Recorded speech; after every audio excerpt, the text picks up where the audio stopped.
Yahweh, Bahashem Yahawashi, peace and blessings to the brothers and sisters and the elders in the four corners of the earth. This is Kalab. And basically today, I don't know, I just wanted to show some of y'all brothers and sisters, man. This thing is getting to be kind of sad, and I'm being alarmed. It really seemed like, man, that Jake and Eve, man, are being disrespected in Babylon, man. It seemed like this thing going to escalate to something kind of fascist. I mean, yeah, this is totally disrespect and market. I mean, you have two Waffle House incident that I pretty say partially that stuff was Jake and Eve's fault, but those people in that staff in that Waffle House, they created that problem. That Jake and Eve, they don't know how to handle situations. You don't really know how to govern yourself out here around Esau and these other nations. They got it in for you. Okay? They stereotype you. Okay? And a lot of y'all not coming back to the Heavenly Father, Yahawashi, Yahawashi, and that's why y'all catching all this hell.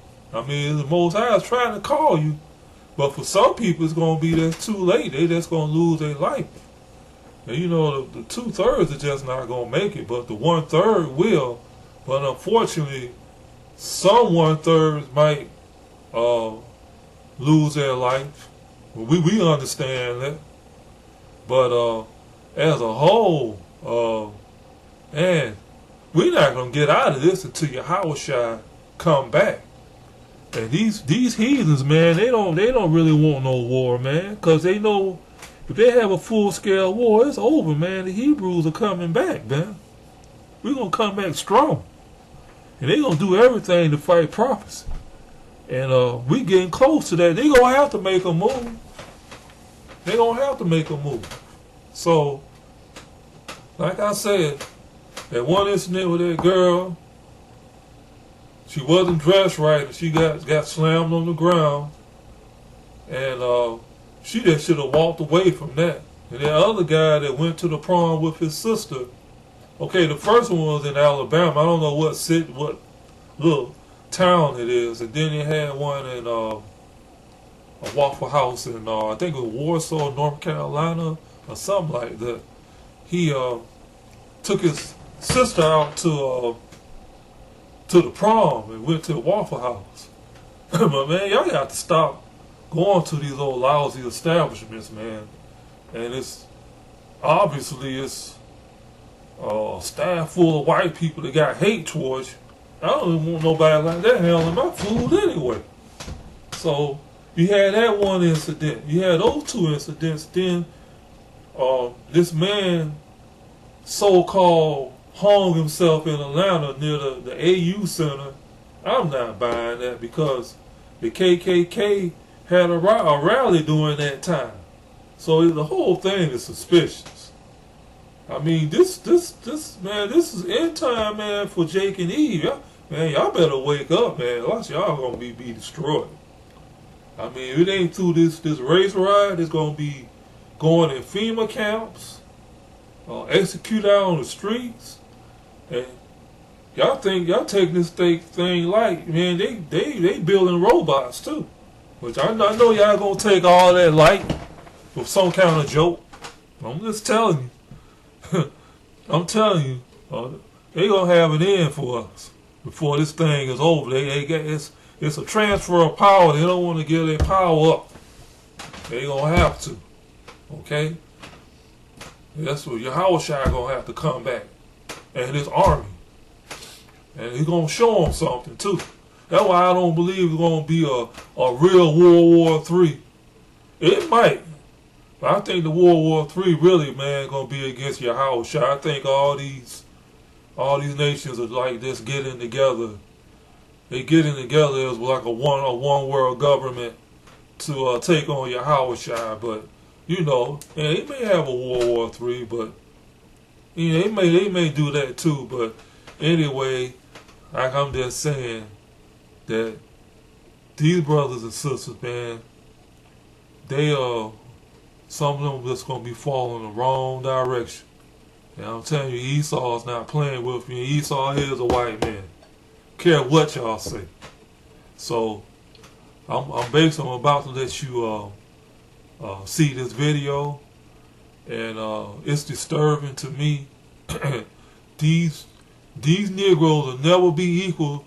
They trying to be equal to damn Esau and these other nations, man. They don't like you. You need to separate yourself from them, man. That's what I do. And when I go out, govern myself, where I do less interaction with my enemy. And you're gonna have to learn that. But I'm gonna go ahead and I'm gonna show the video. Shalom. Piece of video tonight in a police takedown already under investigation.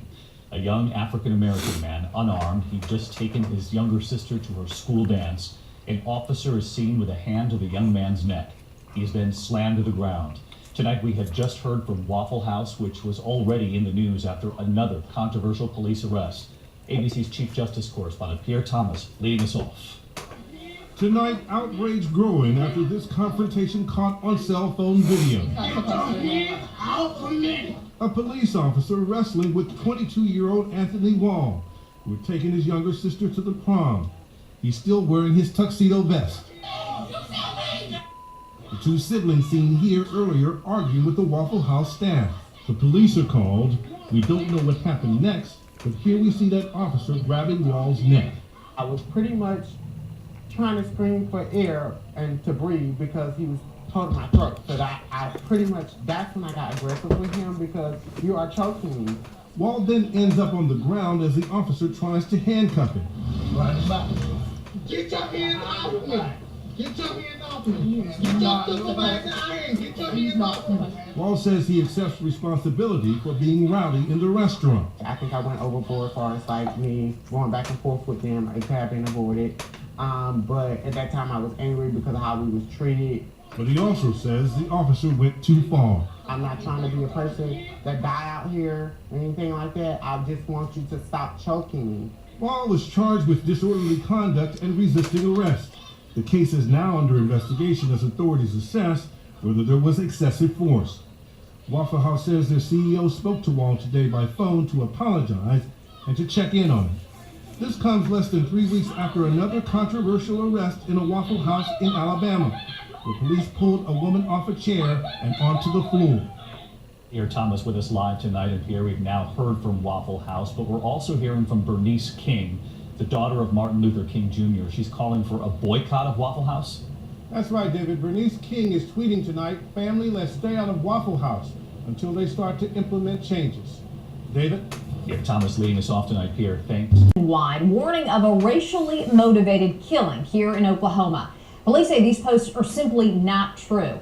It all centers around gruesome new details in the double homicide and more that we first told you about nearly 2 weeks ago. KOCO Zach Rael now with those new details.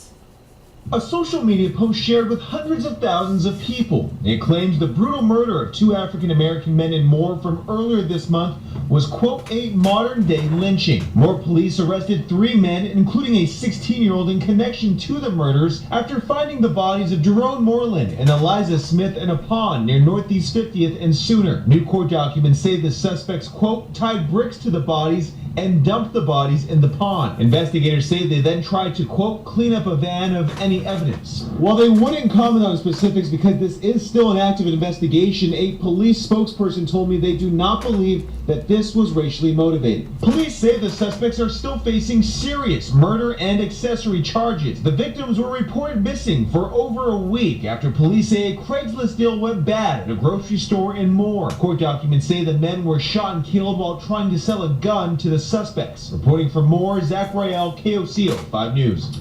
White student called police to confront a black student who fell asleep in the common area of their dorm. That student then posted a video of her encounter with police on social media. ABC's Lindsay Davis here with all the fallout. Good morning, Lindsay. And lots of fallout there is. Good morning to you, George. Yale University says police admonished the student who made the call, but some are wondering if that's really enough. There is growing frustration in the black community. The headline on one website, add taking a nap in your dorm common room to the list of things you can't do while black. Outrage this morning over this confrontation at Yale University. I have every right to call the police. You will not sleep in that room. This white student called police on a black graduate student who fell asleep while writing a paper in the dorm's common area. 4 officers respond. Can we verify that you're a resident here? Then we'll be on our way. Lola De Cianbola unlocks her door to prove she lives there, but police still want to see ID. She turns it over, but is detained for more than 15 minutes when the name doesn't exactly match their records. I deserve to be here. I pay tuition like everybody else. I'm not going to justify my existence here. Cianbola tells police the same woman called police on her friend, a fellow student, in March. That student says when he asked her for directions, she responded, You're making me uncomfortable. I don't feel safe around you. You're an intruder. You need to get out. You need to leave. You need to get out. Now growing frustration in the black community. The headline on one website, add taking a nap in your dorm common room to the list of things you can't do while black. Situations like this are becoming all too common. Earlier this week, the president of Nordstrom Rack apologized to 3 black teens falsely accused of trying to steal clothing from a St. Louis store.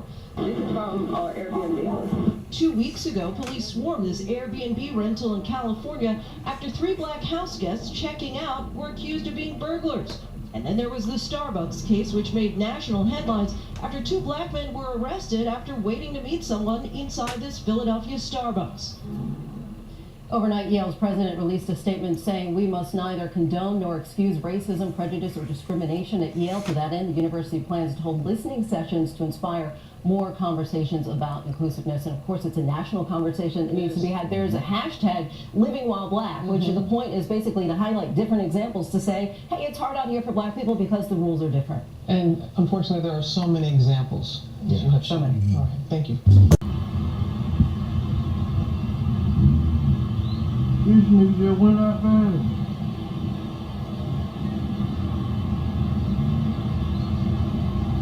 On the west side.